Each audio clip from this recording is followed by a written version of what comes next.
Many Chinese students, unfortunately, find themselves victims amid rising tensions between Beijing and Washington. Some Chinese students were suspected or accused to be spies. Others had problems getting a visa. President Donald Trump even tried to block all overseas students, including Chinese, from coming into America for online courses. Now, some U.S. lawmakers are even trying to bring up a resolution to ban all Chinese students from studying science, technology, engineering, and mathematics in the United States. Will these threats become a reality? How should Chinese students brace for these uncertainties? To discuss all this, I'm joined by Dr. Jennifer Schnetter, Managing Director at the University of the Pacific International, Tom Dretler, Chairman of the U.S. News Global Education, and Professor Jinzhao of Beijing Foreign Studies University. Tom, why don't I go to you first? You know, the U.S. lawmakers are talking about banning all Chinese students from studying STEM. Do you see this becoming a reality?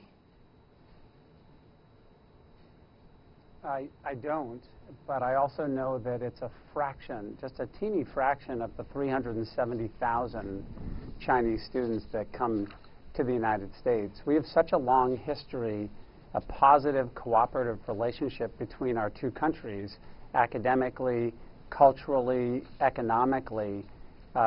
There's so much at stake, and American universities are so supportive of Chinese students.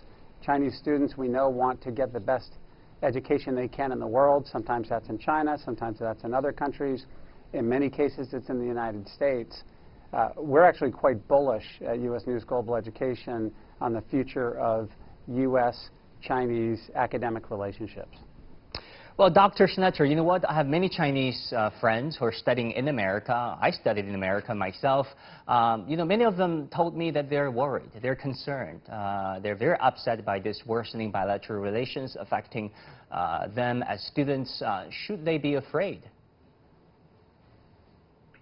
Well, I certainly share the concerns around the rhetoric being worrying, but I think we all need to remember that it is just rhetoric during an election year and during a time when we have a president who is dropping steadily in the polls.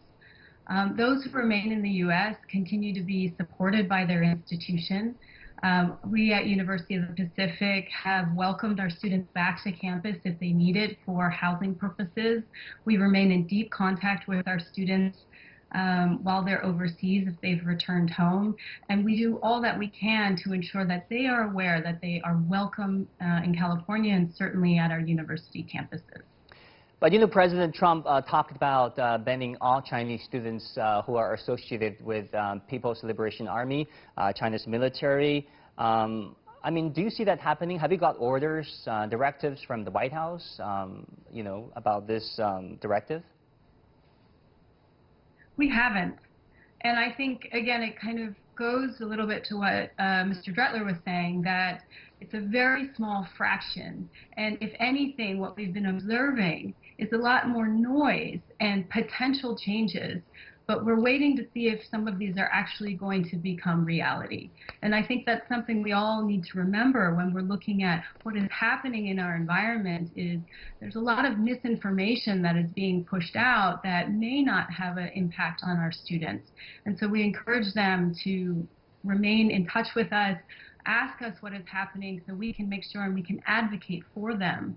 I neglected to mention that University of the Pacific was one of 20 universities that filed a lawsuit in some of the recent ICE regulations that were pushed out that we felt were extremely harmful to our students, especially our Chinese students. And so we'll continue to support our students who are studying here at the university. Professor Lee, what do you think? Is this just you know, electoral politics, election noise, or are there new trends that the Chinese students have to think about when they choose America as their destination of studies? Well, I've been talking with my graduating students, my MA students, and my undergrad students. And, well, I can see definitely two stages after the outbreak of COVID-19. First of all, I would say up till May, when my students were sharing with me their concerns, we were mostly optimistic because we thought that this COVID-19 will eventually be solved, and everything will go back to normal. But with the escalation of this rift between China and the U.S. In June and in July, the students are more and more concerned. And for instance, some of my students who have been admitted into MA and PhD programs in some American universities, they still don't know whether they can go to the United States, and they are also weighing whether they should take online courses. And this summer, I was also part of a program. It was a summer camp for potential graduate students. I definitely see an increase of bachelor degree students in continuing their master degree in China. And most of them would more enthusiastic studying abroad in previous years. But I do see an increase. Our summer camp for potential MA students suddenly filled up, and the applications were very competitive. So I would say that in the last 2 months, there is an increase in anxiety among Chinese students who are originally interested in pursuing education, higher education in the United States. We do not know whether, as the election is approaching, the tension is building too much, whether we can all work together to hold off some of the pressure. I really don't know. Tom, how important do you think Chinese students are for American universities, for American classrooms? And do you think the potential they can be potentially banned from taking all STEM courses? Well, Tom, so sorry. they're hugely important economically. Oh, sorry. Go ahead, Tom. Yeah, they're hugely important economically, culturally, and academically. And the majority of universities, and we've seen a number of cases around this, are rolling out the red carpet for Chinese students right now. Because they are so important. And it isn't just the economics. Economics are real. It's a $15 billion a year impact on American universities. But we get some of our very best students in the United States from China. It's true that China represents 1/3 of all the international students in the United States, but they represent 53% of those international students at top 100 universities. Universities want the best students. Chinese students want the best universities. It's a significant marriage. And one thing that we've seen recently, which is really important, is that some universities, including University of the Pacific, are now accepting the Gaokao results for admission to pave the way for Chinese students, even at this late date, to still be able to choose an American university if that fits into their study plan. Dr. Schnetter, you interacted with many Chinese students. What do you think they brought to American classrooms? Oh, well, our Chinese students are absolutely wonderful, and they come from so many provinces and have really diverse backgrounds. I don't only interact with them, I interact with their parents when they come to campus to bring them. I interact with them when they are doing well and they want to tell me about how they're flourishing in their academic major. They come to us when they're feeling lonely and distressed, when they're missing the comforts of home, and we help them identify, local cuisine in San Francisco or Sacramento.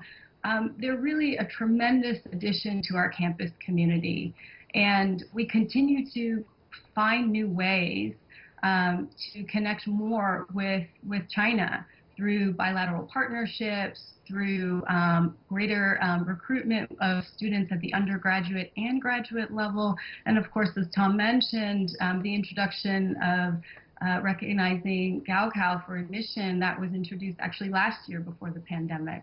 So we truly enjoy our students here. But unfortunately, some politicians are alleging that Chinese students could all potentially be spies. Do you think that had an impact on the sentiment in the campus, especially among the Chinese cohort? I think our Chinese students do talk about what they hear. Sure, absolutely.